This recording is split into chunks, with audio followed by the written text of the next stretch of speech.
ஐயா, வணங்குறேங்க ஐயா. சிவாய நம. சிவாய நம. திருச்சிற்றம்பலம்.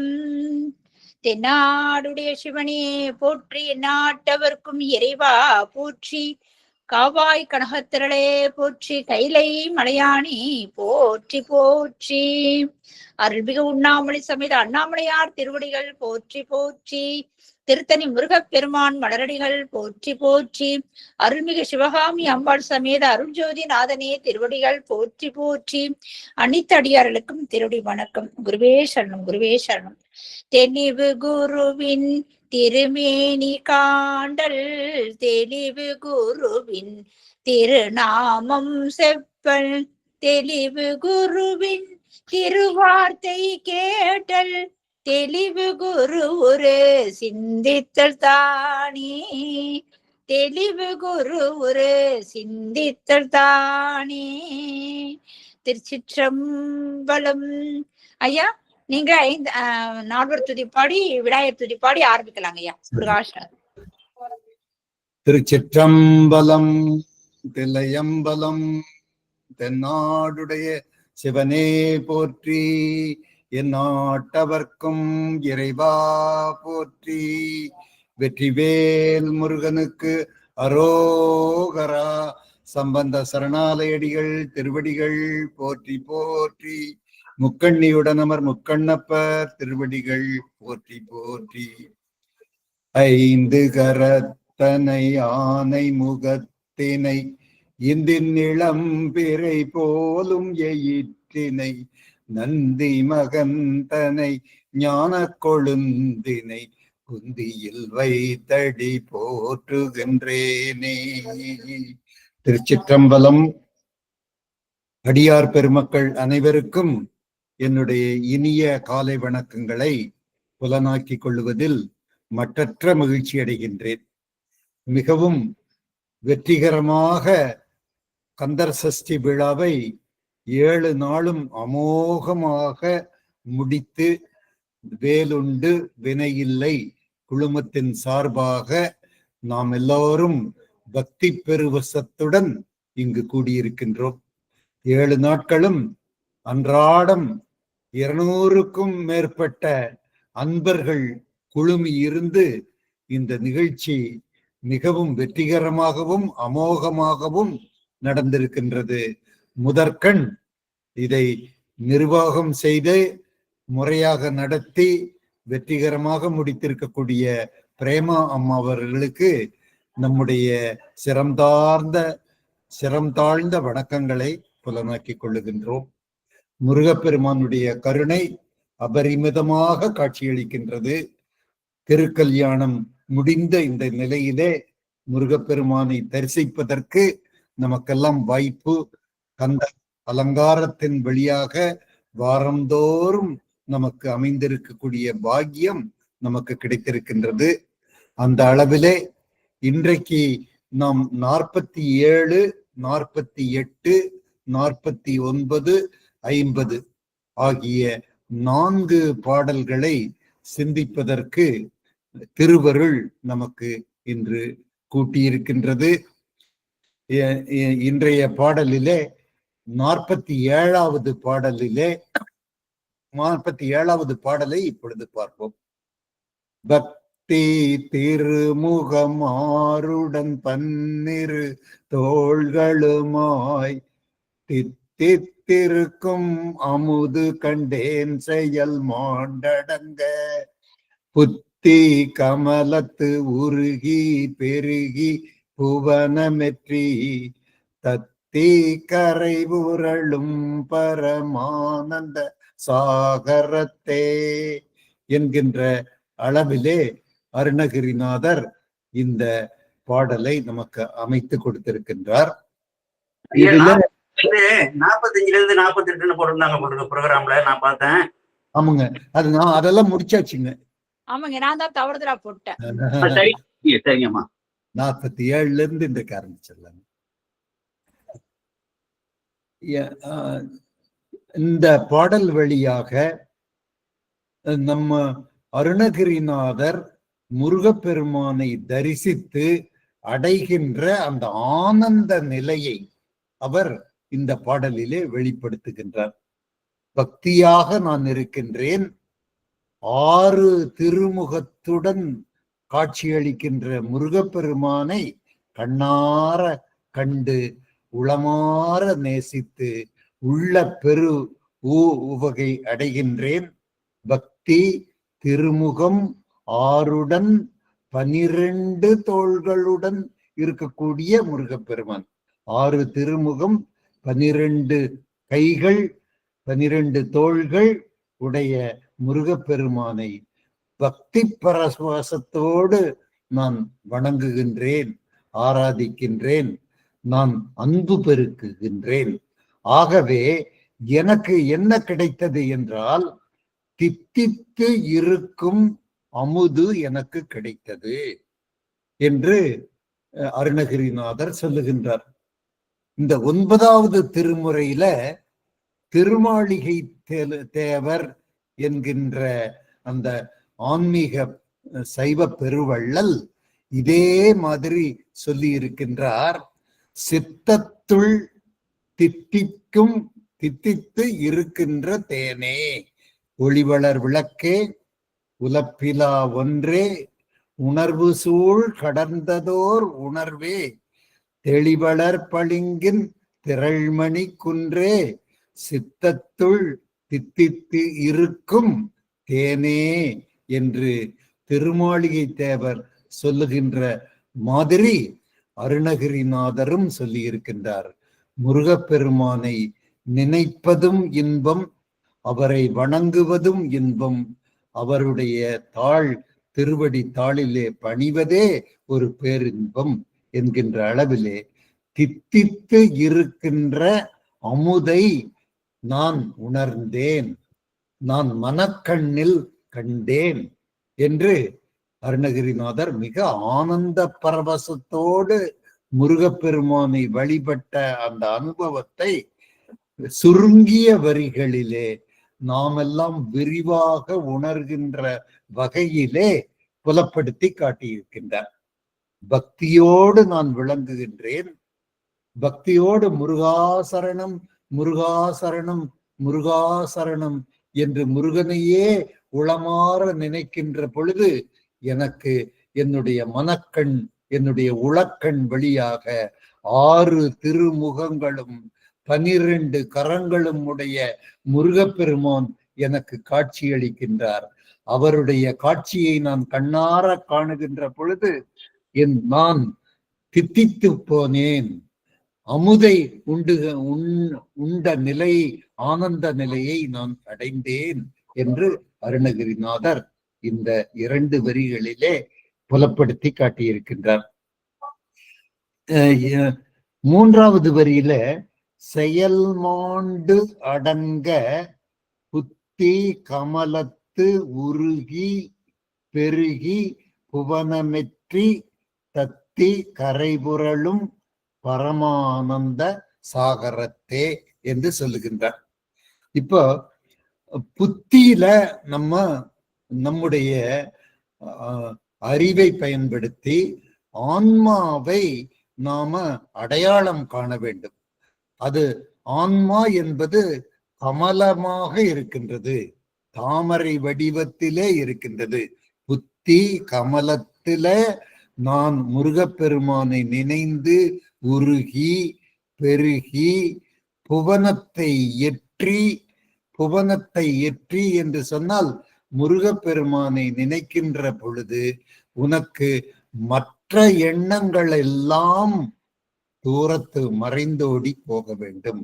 உன்னுடைய உலக ஆசாபாசங்களை எல்லாம் நீ ஒழித்தால்தான் முருகப்பெருமானுடைய கருணைக்கு நீ பாத்திரமாக முடியும். புத்தி கமலத்தில் நீ உருக வேண்டும், பெருக வேண்டும், உலக ஆசாபாசங்களை எல்லாம் நீக்க வேண்டும், புவனத்தை எற்றினா அதை தள்ளி வைத்து விடு, அதை தூர நிறுத்தி விடு. அந்த உலக பாசத்திற்கு ஆசாபாசத்திற்கு நீ கட்டுப்படாத ஒரு நிலையை ஏற்படுத்தி கொண்டால் தத்தி கரைபுரளும் பரமானந்த சாகரமே உனக்கு கிடைக்கும் என்று சொல்லுகின்றார். தத்தி கரைபுரளும் அப்படின்னு என்ன அர்த்தம்? அது கரைபுரண்டு வெள்ளம் என, அதான் தித்தித்து இருக்கும் அமுது கண்டேன் என்கின்ற அந்த நிலை வெள்ளம் போல பெருகி நம்முடைய உள்ளத்திலே பாய்ந்தோடும். அது ஆனந்தம். அது சாதாரண ஆனந்தம் இல்லை, அது பரமானந்த நிலை, பரமானந்த சாகரம். எங்கும் பரமானந்தம், எதிலும் பரமானந்தம். ஏகாந்த நிலையை நீ உணர்வதற்கு முருகப்பெருமான் உனக்கு வழிகாட்டுவார் என்கின்ற அந்த செய்தியை 4 வரி பாடல் மூலமாக, இந்த வெண்பா மூலமாக நமக்கு ஒரு ஆனந்த நிலையை, ஒளிமயமான ஒரு காட்சியை நாம் எல்லாம் இன்று சூரசம்ஹாரமும் திருக்கல்யாணம், முருகப்பெருமான் திருக்கல்யாணத்தையும் பார்த்த அந்த நிலையிலே பக்தி பரவசத்தினுடைய பெருமையை மிக அற்புதமாக சொல்லி காட்டி இருக்கக்கூடிய நிலையை அருணகிரிநாதர் வாயிலாக இந்த கந்தர் அலங்காரத்தின் மூலமாக நாம் உளப்பூர்வமாக உணர்ந்து கொள்ளுவதற்கு ஒரு அருமையான சந்தர்ப்பம் அமைந்திருக்கின்றது. இந்த பாடல் வரிகள் அனைத்தும் நாம் எல்லாம் விளங்கி கொள்ளுகின்ற வகையில மிக அற்புதமாக இருக்கின்றது. பக்தி திருமுகத்தோடு நாம் விளங்குகின்றோம். அந்த பக்தி திருமுகத்தோடு நாம் உளப்பூர்வமாக இருக்கின்ற பொழுது 12 கரங்களும் 6 முகமும் உடைய முருகப்பெருமான் நமக்கு ஆராதனையோடு விளங்குகிறார், உள்ள தாமரையிலே விளங்குகின்றார். நான் தித்தித்து போயிருக்கின்றேன், அமுது உண்ட நிலையை நாம் ஆனந்தத்தை அடைந்தோம் என்கின்ற அந்த செய்தியையும், இதற்கு நம்ம எப்படி இருக்கணும் அப்படின்னு சொன்னா, நம்முடைய செயல்களெல்லாம் மாண்டு போக வேண்டும். செயல் எல்லா சும்மா இருக்க வேண்டும், முருகனையே நினைத்து கொண்டிருக்க வேண்டும். செயல் மாண்டு புத்தி கமலத்து உருகி பெருகி அந்த உலக ஆசா பாசங்களை எல்லாம் நீக்கி இருக்கின்ற அந்த நிலையிலே பரமானந்த சாகரம், பரமானந்த வெள்ளம் உனக்கு தோன்றும் என்கின்ற அந்த அற்புதமான கருத்து உடைய பாடலை சிந்திப்பதற்கு நமக்கு வாய்ப்பு அமைந்திருக்கின்றது என்று சொல்லி, அடுத்ததாக 48வது பாடலை சிந்திப்பதற்கு முற்படுவோம். 47வது பாடல் வழியாக அருணகிரிநாதர் உணர்ந்த ஆனந்த நிலைய அற்புதமாக நாம பார்த்தோம், அற்புதமாக காட்சிப்படுத்தி நமக்கு காட்டினார் அருணகிரிநாதர். பக்தியோடு நீ இருந்தால் முருகப்பெருமான் உனக்கு தோன்றுவார், நீ பரமானந்த நிலையை அடைவாய், நீ அமுதத்தை உண்ட ஆனந்தத்தை அடைவாய் என்று நமக்கு அந்த உளப்பூர்வமான மகிழ்ச்சி செய்தியை 47வது பாடலிலே புலப்படுத்திய அருணகிரிநாதர் 48வது பாடலில் அந்த உள சோர்வை, தன்னுடைய உள்ளத்தினுடைய சோர்வை வெளிப்படுத்துகின்றாய். வாழ்க்கை என்பது இருள் சூழ்ந்தது, துன்பம் விளைவிக்க கூடிய வாழ்க்கை. இந்த துன்பம் விளைவிக்க கூடிய வாழ்க்கையில வினையினால நான் சிக்கி வேதனையோடு நான் இருக்கின்றேன். அந்த வினையில நான் சிக்கிட்டு இருக்கிற எனக்கு என்றாவது ஒரு நாள் முருகப்பெருமானுடைய கருணை கிடைக்குமா, அது சந்தேகமாக இருக்கின்றதே, என்று கிடைக்கும் என்று ஏங்கி தவிக்கின்ற அந்த நிலையை 48வது பாடலிலே அருணகிரிநாதர் புலப்படுத்தி இருக்கின்றார். ஆக 47வது பாடலுக்கும் 48வது பாடலுக்கும் நேர் எதிர்மறையான கருத்து இங்கு புலப்படுகின்ற தோற்றத்தை நாம் வெளிப்படையாகவே காணுகின்ற வாய்ப்பு நமக்கு அமைகின்றது. 47வது பாடத்துல நான் தித்தித்து இருந்தேன், நான் அமுதை உண்டேன், நான் ஆனந்த பரமானந்தத்தில் சாகரத்தில் நான் விளங்கினேன் என்றெல்லாம் சொன்ன அருணகிரிநாதர் 48வது பாடல்ல அவர் சந்தேகமான நிலை என்று அவருடைய அருள் கிடைக்கும் என்று இன்று நான் வேதனையில் இருக்கின்றேன். இன்றைக்கு நான் வேதனையில் வெம்பி போயிருக்கின்றேன். முருகப்பெருமானுடைய கருணைக்காக நான் காத்து கொண்டிருக்கின்றேன். அது என்றைக்கு எனக்கு கிடைக்கும் அப்படின்னு நான் அறிகின்றேன் என்கின்ற அந்த வார்த்தையோடு 48வது பாடல் அமைந்திருக்கின்றது. அதை முதலில நம்ம பாடுகின்ற அந்த நிலையில அதை பார்ப்போம். புத்தியை வாங்கி நின் பாதாம் புயத்தில் புகட்டி அன்பாய் முக்தியை வாங்க அறிகின்றிலேன் முதுசூர் நடுங்க சக்தியை வாங்க தரமோ குவடு தவிடுபட குத்திய காங்கேய நேவின ஏற்கன் குறித்தனையே என்று இந்த பாடல் முழுவதும் அருணகிரிநாதர் தன்னுடைய ஆதங்கங்களை, மனவேதனைகளை, ஏன்னா நம்ம சகலர்களாகிய விளங்குகின்ற நாம, இந்த உலகிய வாழ்க்கையில கட்டுப்பட்ட நாம, இந்த பிறவியை அனுபவித்துக் கொண்டிருக்கக்கூடிய நம்ம இந்த வினையை கழிப்பதற்குத்தான் இந்த பிறவியை நம்ம எடுத்திருக்கிறோம். அந்த வினையை நம்ம கழிக்கின்ற பொழுது வேதனைகள் தான் நம்மளுக்கு வருகின்றது. ஆகவே அதைத்தான் இந்த பாடலிலே அருணகிரிநாதர் பதிவு செய்திருக்கின்றார் என்று நம்ம பார்க்கிறோம். நம்மளை எல்லாம் வேதனைப்படுத்துவது, நம்ம அடிமையாகி போயிருக்கிறது எதுக்கு அப்படின்னு சொன்னா, நம்முடைய ஐம்பொறிகளுக்கு நம்ம கட்டுப்பட்டு போனோம். நம்ம கண்ணு, வாயி, மூக்கு, இந்த உடம்பு, இது எல்லாம் சொல்ற சொற்படிக்குத்தான் நம்ம கேட்கக்கூடிய ஒரு அடிமையாக நம்ம ஆகிட்டோம். அப்ப இதுகளுக்கெல்லாம் நம்ம அடிமையாகி இருக்கின்ற பொழுது உலக ஆசாபாசங்களுக்கு கட்டுப்பட்டவர்களாக நம்ம மாறிட்டோம். அப்போ இந்த உலக ஆசாபாசங்கள் உன்னை ஆட்கொள்ளுகின்ற பொழுது, இதற்கு நீ அடிமையாகி போய்கொண்டிருக்கின்ற பொழுது உனக்கு பெருமானுடைய கருணை கண்டிப்பாக கிடைப்பதற்கு வாய்ப்பே இல்லை. புத்தியை வாங்கி நின் பாதாம் புயத்தில் புகட்டி அன்பாய் முக்தியை வாங்க அறிகின்றிலேன். நான் ஒரு அறிவிலியாகி போயிட்டேன். எனக்கு கொஞ்சம் கூட புத்தியே இல்லை. புத்தியை நான் ஒழுங்கான பாதையிலே செலுத்துவதற்கும், அந்த புத்தியை செலுத்தி உன்னுடைய திருவடியே சதம் என்று பற்றி கொள்ளுவதற்கும் இருக்கக்கூடிய வழிமுறைகள் எனக்கு தெரியாம நிற்கிறனே, தவிக்கிறனே, அறிகின்றிலேன் என்று நேரடியாகவே தன்னுடைய குறைபாட்டை அருணகிரிநாதர் இந்த இடத்திலே பதிவு செய்கின்றார்.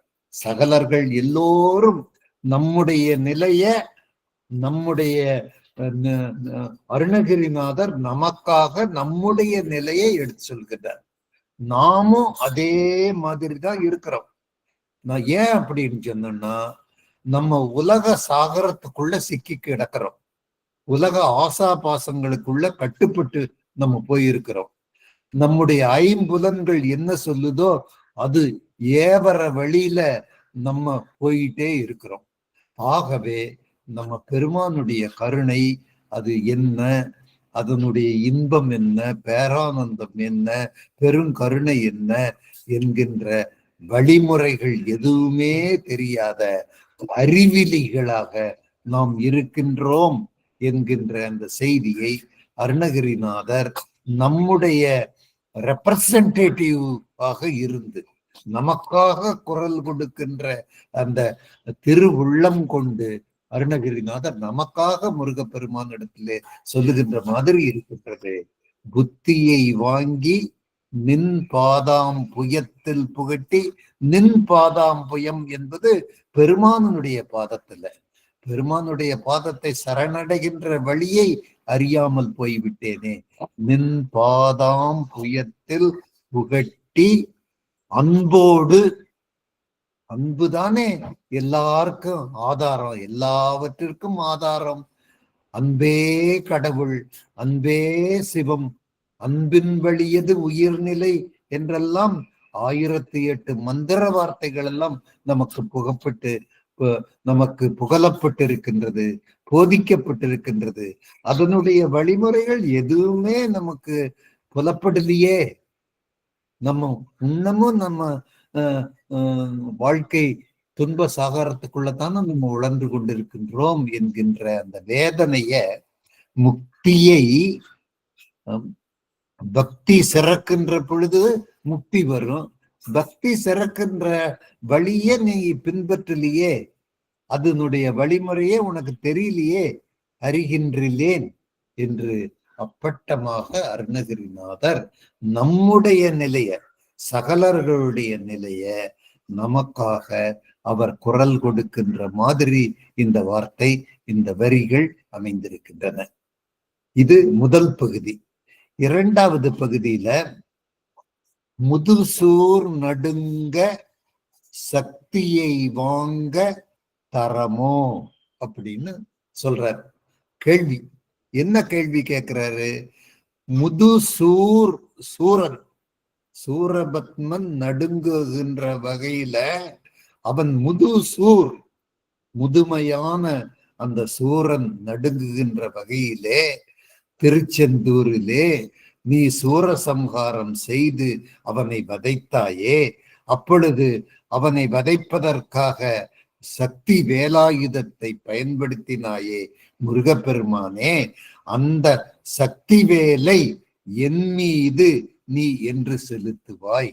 அவனை அழிப்பதற்காக செலுத்திய அந்த சக்தி வேலை எனக்கு இந்த அறிவின்மையை போக்குவதற்காக உன்னுடைய சக்தி வேல் என் மீது பாய வேண்டும் என்கின்ற வரி. முதுசூர் நடுங்க சக்தியை வாங்க தரமோ, அந்த சக்தி வேல் எனக்கு வருமா, என் மீதும் அந்த சக்தி வேலினுடைய வீச்சு அமையுமா என்று நான் சந்தேகமாக இருக்கின்றேன். முதல்ல நான் அறிந்திலேன் என்று சொன்னார். முருகப்பெருமானை அடைகின்ற வழியை நான் அறிகின்றேன் என்று சொன்னார். இரண்டாவது செய்தியாக சொல்லுகின்றார், முதுசூருக்கு நீ வேலை பாய்ச்சினாய், அந்த வேலினுடைய சக்தி எனக்கு வருமா என்று நான் ஐயப்படுகின்றேன் என்று சொல்லுகின்றார். மேலும் சொல்லுகின்ற பொழுது, குவடு தவிடுபட குத்திய காங்கேயனே என்று முருகப்பெருமானுக்கு புகழாரம் சூட்டுகின்றார். காங்கேயன் என்று சொன்னால் கங்கையினுடைய மைந்தன். சிவபெருமானுக்கு முடியிலே கங்கை பாய்கின்றது. அந்த சிவபெருமானுடைய மைந்தன் என்று சொல்லுவதற்கு அருணகிரிநாதர் புகழாரமாக முருகப்பெருமானை கங்கையினுடைய மைந்தனே என்கின்றதுதான் காங்கேயனாகவும், எப்படிப்பட்ட காங்கேயனாக விளங்குகின்றார் என்று சொன்னால், கிரௌஞ்ச மலையே தவிடுபட குத்திய, தன்னுடைய கூர்வேலால் குத்திய முருகப்பெருமான் என்று முருகப்பெருமானுக்கு அருமையான அலங்காரத்தை அருணகிரிநாதர் படைக்கின்றார். இதையெல்லாம் நாம் பார்க்கின்ற பொழுது நாமும் பக்தி பரவசம் எய்துவதற்கு நமக்கு வழி அமைகின்றது. குவடு தவிடுபட குத்திய, குவடு என்று சொன்னால் கிரௌஞ்ச மலை, கிரௌஞ்ச மலையே, ஒரு மலையே தவிடுபொடியாக ஆக்கக்கூடிய ஆற்றல் மனிதர்களுக்கு கிடையாது, அது மகேசனுக்கு மட்டும்தான் கிடைக்கும். அப்படிப்பட்ட பெரு வீரனாக திகழ்கின்ற கங்கையின் மைந்தனே, உன்னை ஆராதிக்கின்றேன். உன்னிடத்தில் நான் கேட்கின்ற பணிவான விண்ணப்பம் என்னவென்றால், நான் அறியாதவனாக இருக்கின்றேன், நான் அறிவிலியாக இருக்கின்றேன், எனக்கு ஒன்றும் தெரியவில்லை, நான் ஒரு கபோதியாக விளங்குகின்றேன். எனக்கு ஞான கண்ணை கொடு, எனக்கு ஒளியை கொடு, நான் உன்னுடைய பரவசத்தை உணர வேண்டும், உன்னுடைய பக்தியை நான் உணர வேண்டும். வினயன், நான் வினயேன். இந்த பாடலினுடைய இறுதி வரியிலே சொல்லுகின்றார், நான் வினைக்கு கட்டுப்பட்டவன், வினை என்னை சூழ்ந்து கொண்டது, வினையின் வசத்தால் அடிமையாகி போனவன் நான் வேதனையில் வெம்பி வெம்பி செத்து கொண்டிருக்கின்றேன் என்று வினையேற்கு என் குறித்தனையே என்றால் என்னப்பா எனக்கு சாப விமோசனம் நீ நினைச்சிருக்கிற, நீ எனக்கு அருள போற, என்னை தூக்கி விடுவியா அப்படின்னு கேக்குறாரு. நான் இப்ப பாதாளத்துல கிடக்கிறேன், என்னைய தூக்கி விடுவியா? அந்த நாள் எந்த நாள் எப்பொழுது வரும் முருகா, நான் காத்து கிடக்கின்றேன் என்கின்ற ஒரு அற்புதமான செய்தி இந்த பாடலின் வழியாக நாம் பார்ப்பதற்கு சந்தர்ப்பம் அமைந்திருக்கின்றது. குத்தியை வாங்கி நின் பாதாம் புயத்தில் புகட்டி அன்பாய் முக்தியை வாங்க அறிகின்றிலேன், முதுசூர் நடுங்க சக்தியை வாங்க தரமோ, குவடு தவிடு பட குத்திய காங்கேயனே, வினையேற்கு என் குறித்தனையே என்ற ஒரு ஆச்சரியத்தோடும் ஒரு கேள்விக்குறியோடும், எனக்கு இப்ப நான் வினையில அடிபட்டுட்டு வேதனைப்பட்டு இருக்கிறேன், எனக்கு என்ன விமோச்சனம் கொடுக்கலாம், பாஸ் கொடுக்கலாம்னு நினைச்சிட்டு இருக்கிறியா, ஃபெயில் கொடுக்கலாம்னு நினைச்சிட்டு இருக்கிறியா? நீதான் எனக்கு வழிகாட்ட வேண்டும், எனக்கு ஒண்ணுமே தெரியல. அறிகின்றிலேன் என்கின்ற அந்த வார்த்தை அந்த நமக்கு சகலர்களாகிய நமக்கு நான் அடுத்த நிமிஷத்துல என்ன நடக்க போகுது, பெருமான் நமக்கு என்ன வழி வச்சிருக்கிறாரு, எதுவுமே நம்மளுக்கு கண்ணை கட்டி காட்டுல விட்ட மாதிரி தான் நமக்கு இருக்குது அப்படிங்கிறதைய செய்திகளை எல்லாம் பலபடுகின்ற பலவாறு விளக்கம் பெற்றிருக்கக்கூடிய அந்த செய்திகளை எல்லாம் அந்த ஒரு வரியில ஒரு வார்த்தையில சொல்லக்கூடிய அந்த புலமை, அந்த வீரியம், அந்த ஆற்றல் அருணகிரிநாதர் இடத்திலே விளங்குகின்றது என்ற செய்தியெல்லாம் பார்க்கின்ற பொழுது நமக்கு மிக மிக ரொம்ப ஆச்சரியமாக இருக்கின்ற செய்திகளாக இவைகள் விளங்குகின்றன. அன்பு வேண்டும், அன்பு இருந்தால்தான் அன்பு வேண்டும், உன்னுடைய பாதத்தையே பணிகின்ற அந்த சரணாகதி தத்துவம் என்னிடத்துல படியணும், என்னுடைய உள்ளத்துல படியணும். அதுக்குதான் இந்த கந்தர் சஷ்டி விழா, பக்தர்கள் எல்லாம் விரதம் இருக்கக்கூடிய அந்த நிலை, விரதம் இருக்கின்ற பொழுது நம்முடைய உடலை வருத்துகின்ற பொழுது நம்முடைய உடலை தூய்மைப்படுத்துகின்ற அந்த நிலைதான் அந்த கந்தர் சஷ்டி விழாவாக இந்த 7 நாட்களும் நமக்கு அமைந்திருக்கின்றது பெருமானுடைய கருணையினால. அதுதான் இந்த பாதாம்புயத்தில் புகட்டி அன்பாய் முக்தியை அடைவதற்கு நமக்கெல்லாம் வழி. அந்த வழியை நம்மெல்லாம் பின்பற்றுவனுக அறிகின்றிலேன் என்ற நிலை போயிடும். பின்பற்றாதவர்களும் இதை என்னுடைய பெருமையை தெரியாதவர்களுக்கும் அறிகின்றிலேன் அறிகின்றிலேன் அறிகின்றிலேன் என்று சதா காலம் புலம்பிக் கொண்டே இருக்க வேண்டியதுதான். வினையேற்கு என்னப்பா நீ குறிச்சிருக்கிற, நீ என்னப்பா எனக்கு வழி அமைத்து கொடுக்க போகின்றாய் என்று வேதனையோடு கேட்கின்ற நிலைதான் இருக்கும். அந்த நிலையிலிருந்து வெளிவருவதற்கும் மாற்று வழி கண்டுபிடிப்பதற்கும் இறைவனுடைய பாதங்களை பின்பற்றுவதற்கும் நம்ம அடி எடுத்து முன்கை எடுத்து முன்கால் எடுத்து அடியெடுத்து நடந்து முன்வர வேண்டும் என்கின்ற அந்த படிநிலைகளை எல்லாம் காட்டுவதற்கு கந்தர் அலங்காரம் சிறந்த வழிகாட்டியாக இருக்கின்றது என்பதை இந்த 47வது பாடல் வழியாகவும் 48வது பாடல் வழியாகவும் மிக அற்புதமாக அருணகிரிநாதர் நமக்கு காட்டியிருக்கின்றார். 49வது பாடல்ல நம்மெல்லாம் பக்தர்கள். பக்தர்களுக்கு சத்சங்கம் மிகவும் முக்கியம் என்கின்ற செய்தியை இந்த 49வது பாடல்ல அருணகிரிநாதர் புகட்டி இருக்கின்றார். நம்ம தனிமையாக இருக்கின்றோம், தவம் செய்கின்றோம், முருகப்பெருமானை வழிபடுகின்றோம், அவருடைய பாதாம்புயத்தையே நினைந்து கொண்டிருக்கின்றோம் என்பது ஒரு நிலை.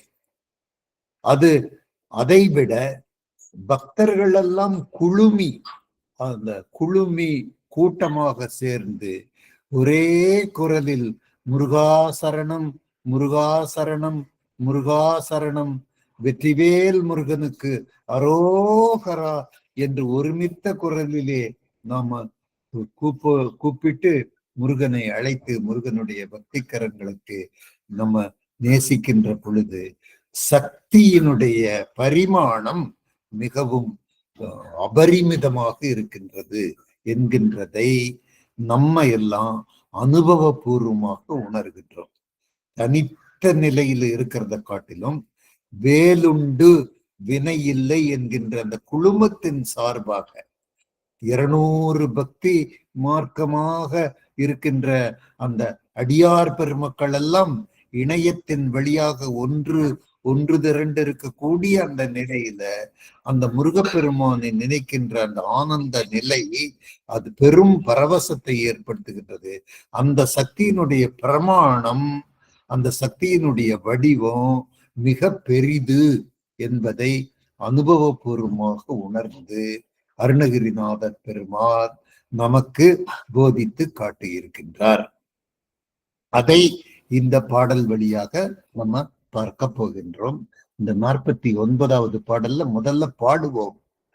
சூரில் கிரியின் கதிர்வேல் எரித்தவன் தொண்டர்குலாம், சாரில் கதியின்றி வேறில்லை காண்தண்டு தாவடி போய், தேரில் கரியில் பரியில் திரிபவர் செல்வமெல்லாம், நீரில் பொறி என்று அறியாத பாவி நெடு நெஞ்சமே என்று இந்த பாடல் 49வது பாடல் மிகச்சிறந்த பாடலாக நான் கருதுகின்றேன்.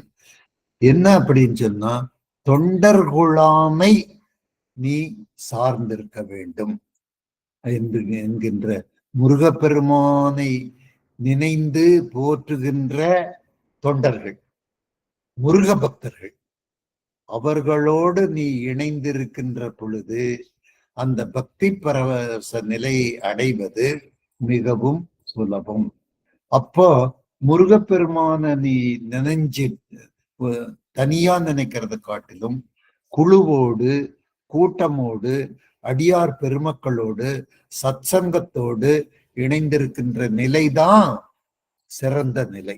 முருகப்பெருமானுடைய பாதார விந்தங்களை பற்றுவதற்கு அந்த இறுதி நிலையை நீ அடைவதற்கு உனக்கு வழி வேண்டும் என்று சொன்னால் இதுதாயா நல்ல வழி, இதுதாயா சிறந்த வழி என்று சொன்ன அருணகிரிநாதர் இத விட்டு போட்டு நீ வேற பணம் இருக்குது, பவுஸ் இருக்குது, பதவி இருக்குது, அதிகாரம் இருக்குது, அகங்காரம் இருக்குதுன்னு நீ போன அப்படின்னு சொன்னேன்னா அது எல்லாம் சூனியம்டா அப்படின்ட்டு.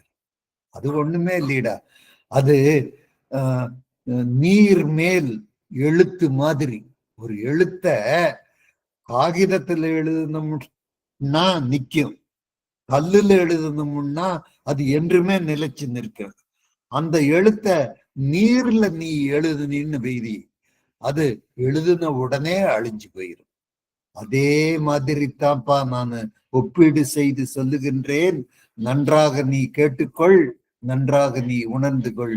உன்னுடைய ஆட்சியும் உன்னுடைய அதிகாரமும் உன்னுடைய தேர்ப்படையும் உன்னுடைய யானைப்படையும் உன்னுடைய குதிரைப்படையும், டேய் நான் சர்வ அதிகாரம் பெற்றவன்டா, எல்லாரும் எனக்கு அடிமை, நான் எல்லாருக்கும் மீறியவன் என்று நீ மார்தட்டி வீர்தட்டி நீ நடந்தாலும் அது பிரயோசனப்படாது.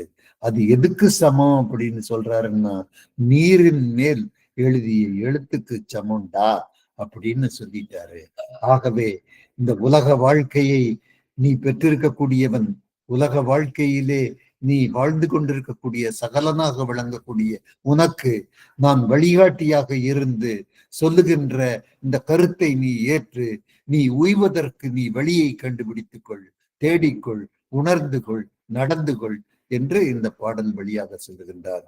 அதற்கு நீ என்ன வழியில போகணும் அப்படின்னு சொன்னா முருகப்பெருமானையே சார்ந்திருக்க வேண்டும். முருகப்பெருமானையை சாருவதற்கு நான் வழி சொல்றேன்டா, கேள்றா அப்படின்னு சொல்றாரு. நீ யாருடைய துணையோடு வா அப்படின்னு சொன்னோம். பக்தி முருகப்பெருமானை சார்ந்து இருக்கக்கூடிய முருக பக்தர்களோடு சேர்ந்து இரு என்று சொல்லுகின்றார். அதை நம்ம இப்ப பாடல் வழியாக பார்ப்போம். சூரில் கிரியின் கதிர்வேல் எரிந்தவன் அப்படின்ட்டார். சூரில் சூரபத்மனை, கிரினா மலை, கிரௌஞ்ச மலைய தன்னுடைய வேலினால அழிச்சாரு. தன்னுடைய வேலின் துணை கொண்டு சூரனை அழித்தார். சூரில் அழித்தார், கிரியை அழித்தார். எதன் மூலம் அழித்தார்? கதிர்வேல் மூலம் அழித்தார். ஆகவே முருகப்பெருமானை எப்படி ஆராதிக்கிறார் அருணகிரிநாதர்? சூரில் கிரியின் கதிர்வேல் எரிந்தவன் அப்படின்னு ஆராதிக்கிறார். இப்படிப்பட்ட முருகப்பெருமானுடைய தொண்டர் படை இருக்கிறது. லட்சக்கணக்கான பேர்கள் கூடியிருக்கின்றார்கள். நேற்றைக்கு முந்திய நாள் சூரசம்ஹாரத்தின் போது அது கடல் அலை போல திருச்செந்தூரிலே மக்கள் திரண்டிருக்கின்ற அந்த காட்சியை நம்ம எல்லாரும் கேள்விப்பட்டோம். அத்தனை மக்கள் கூடிய தொண்டர் குழாம். அந்த தொண்டர் குழாம் எல்லாம் அவங்களுக்கெல்லாம் என்ன எண்ணம்? ஒரே எண்ணம், முருகா முருகா முருகா முருகா. மற்றது எல்லாம் வீடு வாசல், கணவன் மனைவி, பொழப்புத்தனம், சுற்றம் மற்றும் நட்பு, இது எல்லாம் போச்சு. அவங்களுக்கு இருக்கக்கூடிய எண்ணம் ஒரே ஒரு எண்ணம், முருகப்பெருமான்.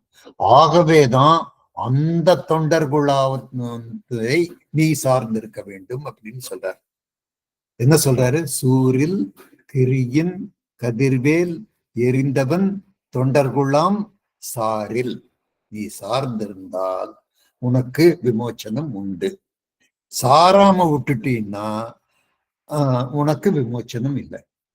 சாரில் கதியின்றி வேறு இல்லை. முருகப்பெருமானுடைய திருவடிகளை பற்றுவதற்கு அருமையான வழியை நான் சொல்லுகின்றேன், கேளுங்கள், அதன்படி நடந்து கொள்ளுங்கள் அப்படின்னு சொல்றார். அப்போ என்ன பாக்கியம் நம்மளுக்கெல்லாம் அமைஞ்சிருக்குதுன்னு நம்ம நினைக்கின்ற பொழுது நமக்கு ஆனந்தம் மட்டும் இல்லை, பரமானந்தமே குடிகொள்ளுகின்றது. ஏன்னா நம்மளும் அந்த மாதிரி இந்த வேலுண்டு வினை இல்லை அப்படிங்கிற ஒரு குழுமத்தின் சார்பாக வல்லவா நாம் இந்த இடத்துல இணைந்திருக்கின்றோம். ஆகவே அருணகிரிநாதரை மெய்ப்படுத்துகின்ற வகையிலே நாம் இருக்கின்றோம் என்பது இந்த பாடல் வழியாக நமக்கு நன்றாக தெரிகிறது. சூரில் கிரியின் கதிர்வேல் எரிந்தவன் தொண்டர் குழாம் சாரில் கதியின்றி வேறில்லை. திட்டவட்டமாக அறுதியிட்டு உறுதியாக அருணகிரிநாதர் சொல்லிட்டார். டேய், வேற வழி இல்லைடா, இதாண்டா வழி அப்படின்னு ரொம்ப அற்புதமாக ஆணித்தரமாக கல்லின் மேல் எழுதிய எழுத்து போல அருணகிரிநாதர் சொல்லி காட்டியிருக்கிறார். அடுத்த 2 வரியில தான் ரொம்ப அழகாக அருணகிரிநாதர் பதிவிடுகின்றார். இந்த ஆரவாரம், இந்த அதிகாரம், நான் எனக்கு இணையாக தர்பாரில் எவனும் உண்டோ அப்படின்னு வர்றவனுக்கு எல்லாம் அது ஒரு நாள் அப்படி இருப்பானுப்பா, அப்புறம் மறுநாள் அடையாளம் தெரியாம காணாம போயிருப்பானுப்பா அப்படிங்கிற செய்திய அந்த மீதி உள்ள 2 வரிகளிலே புலப்படுத்துகிறார். தண்டு தாவடி போய், தாவடின்னு என்ன? போர் முனையில நிக்கிறான் நாம. அது தண்டு அப்படின்னு சொன்னா போர் முனையில வீரர்கள் உள்ளம் குழுமி இருக்கக்கூடிய ஆயிரக்கணக்கான வீரர்களோடு அப்படியே பரிவாரங்களோடு இவன் போகின்ற ஒரு பலசாலியாக இருக்கின்றான். அவனுக்கு என்னென்னவெல்லாம் வருது, தேரு வருது, யானைப்பட வருது, குதிரைப்பட வருது, குதிரைப்பட வருது. அப்ப எப்படிப்பட்ட சர்வ வல்லமை படைத்த ஒரு வீராதி வீரன், சூராதி சூரன், அவன் அரசன், அரச பெருமானவல்லவா இருக்கின்றான். ஒரு போருக்கு போகின்றான், படை வீரர்களோடு போகின்றான், தேரில் பயணம் செய்கின்றான். அந்த யானைப்படை அவனுக்கு துணையாக இருக்கிறது, குதிரைப்படை துணையாக இருக்கின்றது. அவன் செல்வம் மிகுந்தவனாக இருக்கின்றான், அதிகாரம் மிகுந்தவனாக இருக்கின்றான்.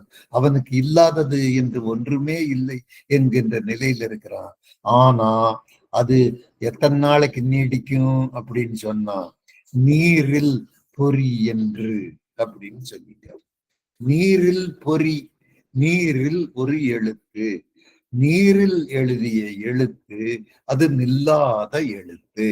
அதை போலத்தான் இவனுக்கு இன்றைக்கு இருக்கக்கூடிய அதிகாரங்களும் பரிவாரங்களும் படை வட்டங்களும் அது இன்னைக்கு இருக்கும், அது நாளைக்கு அடையாளம் தெரியாம போய்விடும்.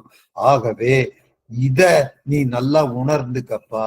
இதெல்லாம் உலக செல்வங்கள், இந்த உலக செல்வங்கள் எல்லாம் நிற்காத செல்வண்டா, இது உனக்கு நிலையானது இல்லையடா. முருகப்பெருமானுடைய கருணை தாண்டா உனக்கு நிலையானது. ஆகவே முருகப்பெருமானை நினை, முருகப்பெருமானை நினைப்பவர்களோடு நீ சேர்ந்து நினை, அது ஒண்ணுதாண்டா உனக்கு விமோச்சனம்.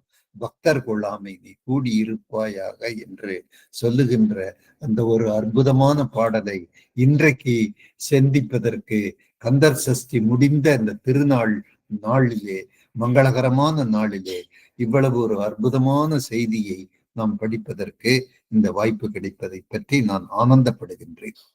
சூரில் கிரியில் கதிர்வேலெறிந்தவன் தொண்டர்குலாம் சாரில் கதியின்றி வேறில்லை அப்படின்னு இந்த ரெக்கார்டு பூர்வமா எழுதுற மாதிரி அருணகிரிநாதர் எழுதி வச்சிருக்கிறார். வேறில்லை அப்படின்னு சொன்னா இதாண்டா வழி, இதை விட்டீங்கன்னா உனக்கு விமோச்சனமே கிடையாது, நான் எழுதி வைக்கிறேன்டா அப்படின்னு சொல்லி எழுதி தர்ற மாதிரி அருணகிரிநாதர் புலப்படுத்தி, நாம் இந்த வழிதான் நாம் பின்பற்ற வேண்டும் என்று சொல்லி, இதற்கு பின்பு சொல்லக்கூடிய வழியை நீ பின்பற்ற கூடாது என்று சொல்லி, தண்டு தாவடி போய் தேரில் கரியில் பரியில் திரிபவர் செல்வமெல்லாம் நீரில் பொறியென்று அறியாத பாவி நெடு நெஞ்சமே அப்படின்ட்டார்.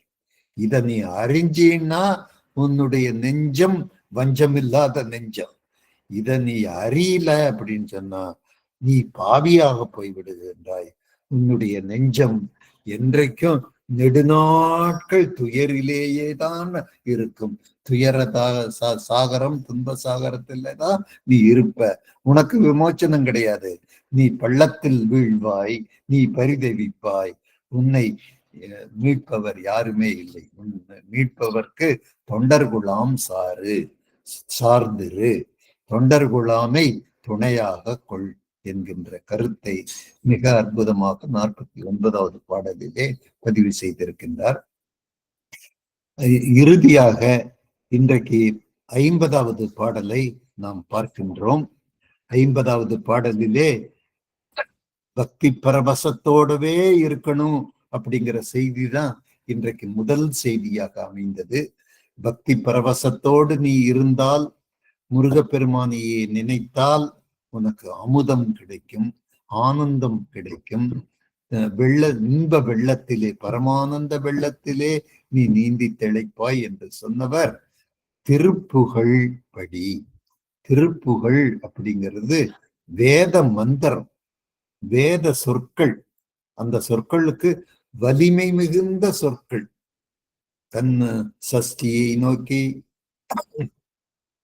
என்று நம்ம கந்தர் சஷ்டி பாடல்களை எல்லாம் படிக்கின்ற பொழுது அது அனைத்தும் மந்திர சொற்கள், வேத மந்திரங்கள். அதுவே உன்னுடைய வாழ்க்கையினுடைய முறையாக இருக்க வேண்டும்.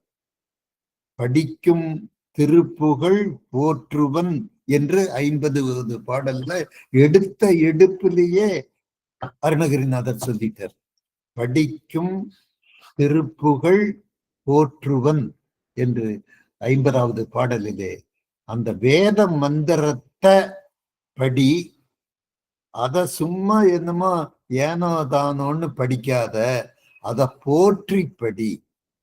போற்றுவன் அப்படின்னு என்ன அர்த்தம்னா, அத நம்ம மதிக்கணும், அந்த வாக்க நம்ம ஏற்றுக்கொள்ள வேண்டும், நம்ம உதட்டளவில் சொல்லாமல் அதை உள்ளத்து அளவிலே ஏற்றிக்கொள்ள வேண்டும் அல்லது ஏற்றுக்கொள்ள வேண்டும் என்கின்ற கருத்து தான் படிக்கும் திருப்புகழ் போற்றுவன் என்கின்ற கருத்தாக இருக்கின்றது.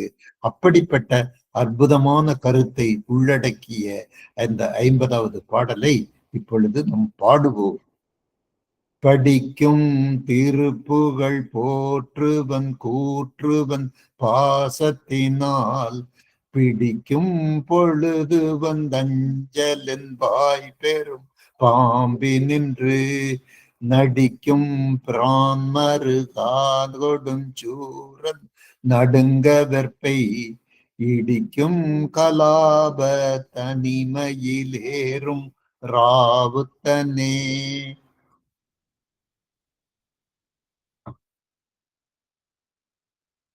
கூற்றுவன் தயார நிலையில இருக்கிறான். நம்ம பிறக்கின்ற பொழுதே நம்ம பிரம்மா எழுதி வச்சிட்டார், இவ்வளவு நாட்கள் தான் இந்த பூலோகத்துல வாழுகின்ற அந்த நிலை உனக்கு இருக்குது. இந்த நாள் முடிஞ்ச உடனே நான் கூற்றுவனை அனுப்பி வைப்பேன். கூற்றுவன் எப்படி வருவான்? பாசக்கயிற்ற போட்டு இழுக்கிற மாதிரி வருவான். கையில பாசக்கயிறு வச்சிருப்பான், அந்த கயிற்ற போட்டு இழுப்பான். அப்ப நீ இறக்கின்ற நிலையை அடைய வேண்டும் அப்படிங்கிறதெல்லாம் நியதி. ஆனா அருணகிரிநாதர் என்ன சொல்றாரு அப்படின்னு சொன்னா, அந்த நிலையிலிருந்து உனக்கு விடுதலை வேண்டும் என்று சொன்னால் கூற்றுவன் பாசத்தினால் பிடிக்கின்ற பொழுது நீ வந்து அஞ்சல் அஞ்சல் என்பாய். நீ அஞ்சாதே, நீ பயப்படாதே என்று சொல்லுவதற்கு யார் துணை வருவார்கள்? முருகப்பெருமான் துணை வருவான் என்கின்ற உத்தரவாதத்தை அருணகிரிநாதர் இந்த 50வது பாடல்ல வழிகாட்டுகிறார். அப்படி முருகப்பெருமான் நீ பரிதாபமான நிலையில கூற்றுவன் உன்னை ஆட்கொள்ளுகின்ற பொழுது, கூற்றுவனுக்கு நீ அடிமைப்பட்டு நீ வேதனைப்பட்டு இந்த உலக வாழ்க்கையிலிருந்து உன்னோட பொண்டு பிள்ளைகளை, உன்னோட மருமக்களை, உன்னோட சுற்றத்தார, உன்னுடைய நண்பர்களை, உன்னுடைய சொத்து சுகத்தை எல்லாம் விட்டுட்டு போகணுமே அப்படின்னு நீ அங்கலாக்கின்ற அந்த நிலையில உனக்கு யார் துணை வருவார்கள்னா முருகப்பெருமான் வருவார். வந்து நான் இருக்கிற, நீ தைரியமா இரு, நீ அஞ்சாதே என்று சொல்லுவார். ஆனா எப்ப சொல்லுவாரு அப்படின்னு சொன்னா, நீ அவருடைய திருமுகத்தை நோக்கி நின்றால், நீ பக்தி பரவசத்தோடு இருந்தால், நீ திருப்புகழ் என்கின்ற மந்திர வார்த்தைகளை நீ உச்சாடனம் செய்து கொண்டே இருந்தால், நீ உண்மையான பக்தனாக விளங்கினால் உனக்கு மரண பயம் இல்லாமல் மரணம் இல்லாமல் இருக்கும்னு சொல்லுத. மரண பயம் இல்லாம, அதுக்குதான் நம்ம எல்லாம் இன்றைக்கு வேண்டிக்க வயது முதிர்ந்த நிலையில நம்ம இறைவனை பிரார்த்திக்கிற நிலையே என்ன அப்படின்னு சொன்னா, நான் வாழ்ந்தேன், நான் சாதித்தேன், நான் என்னுடைய பிள்ளைகளுக்கெல்லாம் செய்ய வேண்டிய கடமைகளை எல்லாம் நிறைவேற்றி விட்டேன் இறைவா, இனி எனக்கு நல்ல விமோச்சனம் கிடைக்க வேண்டும், நான் இறந்து போகின்ற பொழுது எனக்கு வருத்தம் இல்லாத இறப்பை நீ கொடுப்பாயாக, நான் தூங்குகின்ற பொழுதோ அல்லது நான் துன்பம் இல்லாத நிலையிலோ நான் இறந்து போக வேண்டும் என்கின்ற அந்த பிரார்த்தனையைத்தான் நாம் அன்றாடம் முருகப்பெருமானிடத்திலே வைத்து வணங்கி கொண்டிருக்கின்றோம். இறக்கின்ற பொழுது துன்பம் இருக்கக்கூடாது, நான் இறக்கின்ற பொழுது இருக்கின்றவர்கள் துன்பப்படக்கூடாது. இவன் இதை செய்யாம விட்டு போயிட்டானே, அதை செய்யாம விட்டு போயிட்டானே என்று அவர்கள் ஏங்கக்கூடாது. நான் இந்த உலகத்திற்கு வந்தேன், என்னுடைய கடமைகளை எல்லாம் நான் ஒழுங்காக நிறைவேற்றினேன், என்னுடைய பிள்ளைகளுக்கு என்னுடைய பெண்டுகளுக்கு நான் செய்ய வேண்டிய கடமைகளை எல்லாம் நிறைவேற்றி விட்டேன். நான் இப்பொழுது உயிர் தரிக்கின்ற உயிர் விடுகின்ற அந்த நிலைக்கு வந்து விட்டேன். அது பயமில்லாம என்னுடைய உயிர் போகணும். அதுக்கு முருகப்பெருமான் துணை இருக்கணும். முருகன் வருவார், துணை இருப்பார், அதுக்கு நிச்சயம், அது உறுதி. ஆகவே அந்த நிலையை அடைவதற்கு நீ திருப்புகழ் படி, திருப்புகளை போற்று. அந்த மந்திர சொற்களே உன்னுடைய வாயின் வழியாக சென்று உன்னுடைய உள்ளத்தில் தேங்கி இருக்கட்டும் என்கின்ற செய்தியை மிக அற்புதமாக இந்த வரிகளிலே காணுகின்றோம். படிக்கும் திருப்புகழ் போற்றுவன் கூற்றுவன் பாசத்தை நாள் பிடிக்கும் பொழுது வந்து அஞ்சலென்பாய் என்று சொல்லுகின்றார். இறுதியாக இருக்கக்கூடிய அந்த 2 வரிகளும் மற்றொரு செய்தியை சொல்லுகின்ற வரியாக இருக்கின்றது. முருகப்பெருமானுடைய பெருமையை சொல்லுகின்ற வரியாக அந்த 3வது வரி இருக்கின்றது. முருகப்பெருமான் எப்படிப்பட்டவர், அவர் யார், அவருடைய பாரம்பரியம் என்ன என்பதெல்லாம் நம்மளுக்கு தெரியும். திருமாலினுடைய மருமகன் அல்லவா முருகப்பெருமான். திருமால் எப்படி காட்சி அளிக்கின்றார் என்று சொன்னால், அந்த பாம்பு நீண்டு விளங்குகின்றது, காளிங்கராயனாக விளங்குகின்ற அந்த பாம்பு, அந்த பாம்பின் மீது பாம்பை படுக்கையாக கொண்டு விளங்குகின்ற அந்த திருமால், அதிலே அந்த பாம்பின் மீது நடனமாடுகின்ற திருமால், அந்த திருமாலினுடைய மருமகனாக விளங்குகின்ற முருகப்பெருமானே என்றுதான் அவர் முருகப்பெருமானுக்கு அலங்காரம் சொல்லி இருக்கின்றார். அடுத்தது, பெரும்பாம்பினின்று நடிக்கும் பிரான். பிரான்ங்கிறது திருமாலை குறிக்குது. மருகா என்பது மருமகனை குறிக்குது. மருமகன் என்பது முருகப்பெருமானை குறிக்கின்றது. பெரும்பாம்பு அப்படிங்கிறது காளிங்கன் என்கின்ற பாம்பு.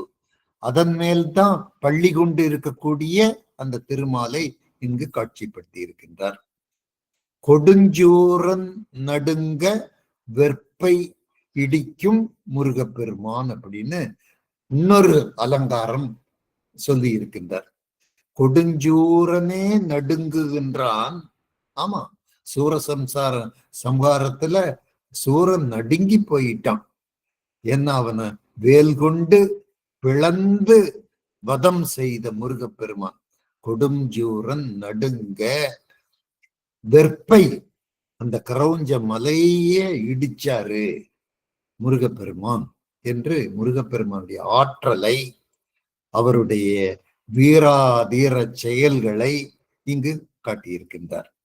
அடுத்ததாக, கலாபத் தனிமையில் ஏறும் ராவுத்தனே என்று இன்னொரு அலங்காரம் முருகப்பெருமானுக்கு சூட்டியிருக்கின்றார்.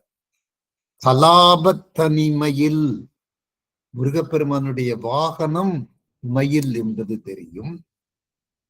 அது தனி மயில் என்று அருணகிரிநாதர் சொல்லி இருக்கின்றார். அதோடு விடாமல் அது கலாபத் தனிமயில் அப்படின்னு சொல்றாரு. அது என்ன அப்படின்னு சொன்னா, தோகை மிகுந்த மயில் என்று கொள்ளலாம். கலாபம் அப்படின்னா தோகை மிகுந்த மயில். தோகை மிகுந்த மயில் ஆண்மயில், தோகை இல்லாத மயில் பெண்மயில். முருகப்பெருமான் வாகனமாக ஏற்றுக்கொண்டது ஆண்மயில் என்று காட்டுவதற்காகத்தான் கலாபத் தனிமயில் ஏறுகின்ற ராவுத்தன் அவர். ராவுத்தன் அப்படின்னு சொன்னோம்னா அடியார்களுக்கெல்லாம் சேவகம் செய்கின்ற ஒரு பணியாளை போல இருக்கின்றவன் முருகப்பெருமான். கூப்பிட்ட குரலுக்கு ஓடி வருவார். நம்மெல்லாம் வாழ்க்கையில அனுபவப்பட்டவர்கள், இங்கு கூடியிருக்கக்கூடிய பக்த பெருமக்கள் எல்லாம் நம்ம வாழ்க்கையில நம்ம அனுபவம் பெற்றவர்கள். ஆன்மீகத்திலே திளைத்தவர்கள். அந்த முருகப்பெருமான், அந்த அருணகிரிநாதர் இப்போ வரிக்கு வரி சொல்லி காட்டுகின்ற அந்த வழிகளை எல்லாம் நம்ம உணர்ந்தவர்கள், பின்பற்றி நடக்கின்ற பக்குவம் பெற்றவர்கள். ஆகவே இந்த ராவுத்தன் என்கின்ற வார்த்தை நமக்கு பரிச்சயமாக தெரிகின்றது, நமக்கு உளப்பூர்வமாக உணர முடிகின்றது. என்ன உணர முடிகிறது? அவர் இப்படியெல்லாம் நம்ம பக்குவப்பட்டு பக்தி பரவசத்தோடு முருகா சரணம் என்று முருகப்பெருமானுடைய அடிகளாரோடு இணைந்து வெற்றிவேல் முருகா என்று அவரை கூவி அழைக்கின்ற பொழுது கூப்பிட்ட குரலுக்கு ஓடி வருகின்ற ராவுத்தன் அல்லது பணியாளாக அவர் அவர் அரசராக இருக்க மாட்டார், அவர் அகங்காரமாக இருக்கின்ற மாட்டார், அவர் ஆணவக்காரனாக இருக்க மாட்டார், அவர் ஒரு சேவகனாக இருப்பார், அவர் ஒரு பணியாளாக இருப்பார். நமக்கு நம்ம வேண்டுகின்றதை வேண்டுகின்ற வண்ணம் முடித்து கொடுக்கின்ற அந்த பணியாள் அல்லது சேவகனாக முருகப்பெருமான் விளங்குவார் என்று அருணகிரிநாதர் கூறுகின்ற பொழுது, ஆம், அது உண்மை உண்மை என்று நம்மெல்லாம் பக்குவப்பட்ட உள்ளம் பெற்றிருக்கின்ற காரணத்தினாலே உணர்வு பூர்வமாக அந்த ராவுத்தனுடைய பெருமையை உணரக்கூடிய அந்த பக்குவம் நமக்கு ஏற்பட்டிருக்கின்றது. அதற்கெல்லாம் இறைவனுடைய செயலாக, இறைவனுடைய வரமாக நமக்கு இந்த நிலை அமைந்திருக்கின்றது. இத நம்ம பற்றிட்டோம்.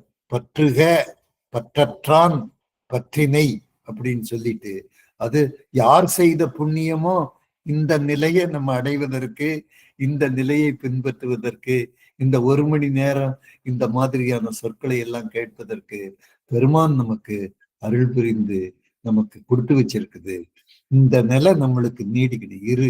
நம்மளுடைய எஞ்சி இருக்கக்கூடிய வாழ்நாட்களிலே நமக்கு இந்த நிலை தொடர்ந்து வர வேண்டும். முருகப்பெருமான் நமக்கு வழிகாட்டியாக, ராவுத்தனாக நமக்கு வர வேண்டும். அவர் நமக்கு சேவகம் புரிய வேண்டும். அவர் காட்டிய வழியிலே நாம் நடப்போம் என்று உறுதி சொல்லுவோம். நாம் தனி ஆளாக சொல்ல வேண்டியதில்லை. முருக பக்தர்களாக இணைந்திருக்கக்கூடிய அனைவரும் ஒருமித்த குரலிலே, ஒன்றுபட்ட குரலிலே நம்ம சொல்லுவோம், நீயே கதி, நீயே துணை, உன்னுடைய அடியினை நாம் பின்பற்றுவோம் என்று உறுதி எடுத்துக் கொள்ளுவோம். நாம் உறுதி எடுத்துக்கொண்டால் முருகப்பெருமான் நாம் கூப்பிட்ட குரலுக்கு ஓடி வருவார், ராவுத்தனாக ஓடி வருவார், பணியாளாக சேவகனாக ஓடி வருவார், நமக்கு சேவகம் செய்வார், நம்முடைய துன்பத்தை தீர்ப்பார் என்ற நம்பிக்கை வார்த்தைகள் இவைகள். நம்பிக்கையோடு நம்ம நினைக்கிறோம். நம்பிக்கைகள் என்றைக்குமே பொய்யானதில்லை, வீண் போனதில்லை. அது முடியும், நன்றாக முடியும், எண்ணியபடியே முடியும் என்கின்ற நல்ல வார்த்தைகளை இன்றைக்கு உங்களிடத்திலே சமர்ப்பித்து பதிவு செய்து எனக்கு இந்த பெரும் பாக்கியத்தை எண்ணி நான் பெருமைப்பட்டு இந்த குழுவினருக்கும் அம்மா அவர்களுக்கும் என்னுடைய இதயம் கலந்த நன்றியை நான் புலனாக்கி இன்றைய வகுப்பை நான் நிறைவு செய்கின்றேன். நன்றி, வணக்கம். சிவாய நம. திருச்சிற்றம்பலம். முருகாசரணம். அருமையான 4 பாடலுக்கும் எளிமையான ஒரு அழகான கருத்தை எடுத்து போய் கொடுத்தீங்க. மற்ற அடியார்களுக்கு புரியுற மாதிரி ரொம்ப அழகா இருந்தது, நல்லா இருந்தது இந்த அமர்வு. அதான் பெருமானை எப்படி நம்ம உணரணும், பக்தியால நம்ம உணரணும் பெருமானை. அடியாடு இருக்கும் அருளை, கரெக்ட், உண்மையாலுமே அப்படிதான். அந்த பக்தியால் உணர வேண்டும். அவன் பெருமான் கரங்களோட நமக்கு அருள் புரிவாரு. அந்த கார்த்திகை பெருங்களா குழந்தை எப்படி தாவி பிடித்து தழுவி கொண்டார்கள் என்ற அந்த விளக்கமும், மற்றபடி இந்த பாடலுடைய சிறப்பு. நீங்க திருமாளிகை தேவருடைய பாடலை எடுத்து கொடுத்தீங்க. ஒளிவிட விளக்கே உழப்பிலா ஒன்றை உணர்வு சுகாந்த பாட்டையும் எடுத்து விளக்க அந்த பாடலை கொடுத்துருக்கீங்க. அருமையான எப்படி அவர் நமக்கு எப்படி அருள் புரிவாரு, ஆற்று வெள்ளமா அருள் புரிவாராம் பெருமான், பேரிடமாக வருவாராம் அப்படின்ற அந்த கருத்தை முதல் பாடல்ல சொன்னீங்க. ரொம்ப நல்லா இருந்தது. அடுத்த பாடல பக்திய வாங்கி, உண்மையிலே இந்த பாடல சிறப்பு என்னன்னா, நம்ம பெருமான மெய்ப்பொருள் பரமானத்தாடி என்ன வழி அப்படின்றத இந்த பாடல் மூலியமா நம்ம கொடுத்துட்டீங்க. அப்ப என்ன செய்யணும்? நம்ம பெருமான புத்தி கட்டி போகாம, உலக வாழ்க்கை பற்றெல்லாம் போகாம, எனக்கு நிறைய தீவினை இருக்கும், எல்லாத்தையும் விட்டுட்டு முருகப்பெருமான பற்றனா அந்த புத்தியை கொடு, உன்னை படுது எனக்கு புத்தியை கொடு பெருமானே. அப்ப எனக்கு என்ன வரணும்? சூரபத்மனுடைய அந்த தண்டையெல்லாம் கொடுக்க, அந்த மாதிரி தண்டையெல்லாம் எனக்கு கொடுக்காது, உன்னை பற்றது எனக்கு முதல்ல அருளை கொடு அப்படின்னு சொல்லி இந்த பாடலை கேட்கிறார். அருமையான அந்த பாடலுடைய நல்ல கருத்து. அவருடைய உணர்ந்து அந்த ஒவ்வொரு பாடலையும் பாடியிருக்கிறார். மெய்ப்பொருளை கொடு பெருமானே, அதான் அந்த பரமானத்தை அடையறது எனக்கு கொடு பெருமானே. ஒரு தாய் குழந்தைக்கு எப்படி அந்த அமுதத்தை ஊட்டுவாளோ அந்த மாதிரி நல்ல புத்தியை கொடு பெருமானே என்றது அந்த பாடலை ரொம்ப அழகா எடுத்து கொடுத்துருக்கீங்கய்யா. 49வது பாடலும் நம்ம எப்படிலாம் வாழணும், அந்த பூவுலகத்துல எது நிலை இல்லை, எது நிலையானது, நாளைக்கு இதெல்லாம் எதுவும் நிதர்சனமே கிடையாது அப்படின்ற அந்த தேரியில அருணகிரிநாதர் வரக்குள்ள அந்த தேர்ல கரியில் அப்படிலாம் சொன்னீங்க இல்லையா, எல்லாம் யானைப்பட குதிரை அப்படியெல்லாம் ஒரு நாள் காணாது போயிடுச்சு எல்லாமே. அந்த மாதிரி இந்த பெருமானை நம்ம என்னது, எவ்வளவுதான் பொருள் இருந்தாலும் நிலையான பொருள் எதுனா பெருமான் மட்டும்தான். அந்த மாதிரி படத்தை நம்ப கூடாது, பதவியை நம்ப கூடாது, எல்லாமே பெருமான் தான் அப்படின்ற அந்த நிலையான பொருளை நினைத்து நம்ம வழிபாடு செய்யணும். அடுத்த பாடல்ல ராவுத்தன் அருள் புரிவார். மயில் வாகனத்திலே ஏறி வள உலக மக்களை காக்குற மாதிரி பெருமான் வருவார். அப்ப என்ன செய்யணும்? நம்ம எல்லாம் பெருமானை பற்றணும்னா அவருடைய புகழ பாடணும். அதான் நேற்று அம்மாவோட ரொம்ப அழகா விளக்கம் கொடுத்தாங்க பாருங்க. கோயிலுக்கு போனோம், தேங்காய் பழம்லாம் வாங்கணும், அர்ச்சனை பண்ணி தேங்காய் பழம்லாம் வாங்கிட்டு போறாங்க. பண்ணிட்டு எந்த தேங்காய் சின்னதா அவங்க பெரியவங்க இதெல்லாம் இல்லை. நமக்கு உள்ள போயிட்டு நம்ம இந்த பூ வாங்கிட்டு போறதோ எப்படி வணங்குறதோ எதுவுமே நிலை கிடையாது. அங்க போய் நம்மளால முடிஞ்சது அது ஒரு மந்திரத்தையாவது சொல்லி ஒரு பாட்டாவது பாடாதான் நிலைத்த பொருளா இருக்கக்கூடியது. பூ போட்டா காஞ்சு போயிடும், துணியெல்லாம் பட்டு ஆபரணம் கொடுத்து ஒரு நாள் எல்லாமே இதாயிடும். ஆனா நம்ம மெய்ப்பொருளை எப்படி அணினா மெய்யார உள்ள உணர்ந்து வணங்கணும். அது மட்டும் இல்லாம நம்ம புகழ் பாடணும். அது மட்டும் தான் எந்த வீட்டுல தேவையில்ல வீட்டுக்கு தருவோம். ஆனா அந்த மெய்ப்பொருள் பாடி உண்மையான ஒரு அன்பு செலுத்துறோம் இல்ல, பெருமானே நீயே கெதி, அதுதான் எனக்கு, நீதான் எல்லாமே அருள்வா அப்படின்னு சொல்லி அந்த அந்த நிலை வரணும். நமக்கு உள்ள அந்த உருகி அந்த நிலை வரணும். அந்த நிலை வந்தாதான் நமக்கு அந்த பொருள் அந்த கிடைக்கும். அந்த மாதிரி பெருமானை எப்படி எல்லாம் வணங்கணும்னு சொல்லி அருள்நாதர் ஒவ்வொரு பாடலையும் எடுத்து உணர்த்துறாரு. ஏன்னா அவர் உணர்ந்ததை அப்படியே உணர்றாரு. உணர்ந்தெல்லாம் நமக்கு தெரிவிக்கிறார். நம்ம இப்படி எல்லாம் தான் வழிபாடு செய்யணும்.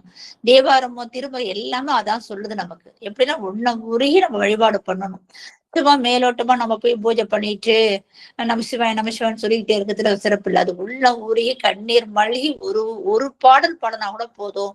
அந்த மாதிரி மனதார நினைத்து நம்ம வழிபாடு செய்யணும்ன்றத இந்த கருத்தையும் இந்த மூலியமா தெரிவிச்சுக்கிறேங்க. ராவுத்தனே அருமையான கருத்துங்க. ராவுத்தர் நமக்கு பணியாரெல்லாம் வருவான், கூட்ட குரலுக்கு தேவனாவும் வருவான்.